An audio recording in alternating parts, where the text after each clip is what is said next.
polio નિવારણ માટે નર્મદા જિલ્લા આરોગ્ય વિભાગ દ્વારા આજે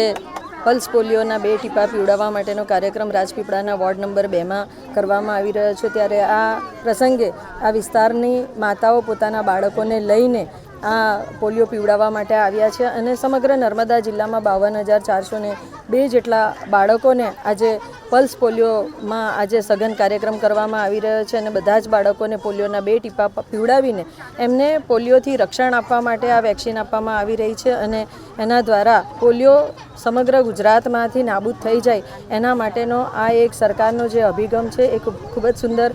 અભિગમ છે અને બાળકોને પોલિયોથી બચાવવા માટે સરકારે જ્યારે આવો સુંદર કાર્યક્રમ કર્યો છે ત્યારે નર્મદા જિલ્લામાં પણ રાજપીપળા ખાતે મારી સાથે આ જિલ્લાના આરોગ્ય અધિકારી શ્રી ડૉક્ટર માઢક સાહેબ, ડૉક્ટર ઝંખનાબેન વસાવાજી, ડૉક્ટર સુમન સાહેબ અને સાથે આ વિસ્તારના નગરપાલિકાના પ્રમુખ બેન શ્રી શિવાનીબેન, આ વિસ્તારના કોર્પોરેટર બેન શ્રી રીચાબેન અને શરિતાબેનની સાથે સમગ્ર આરોગ્ય વિભાગની ટીમ પણ કામ કરી રહી છે અને સમગ્ર નર્મદા જિલ્લામાં પણ 840 જેટલા આરોગ્ય કર્મીઓ આજે આ સઘન કાર્યક્રમમાં પોતે સવારે 8 વાગ્યાથી પણ ઉપસ્થિત રહ્યા છે અને પ્રજાએ જ્યારે અને માતા અને વાલીઓએ જ્યારે આ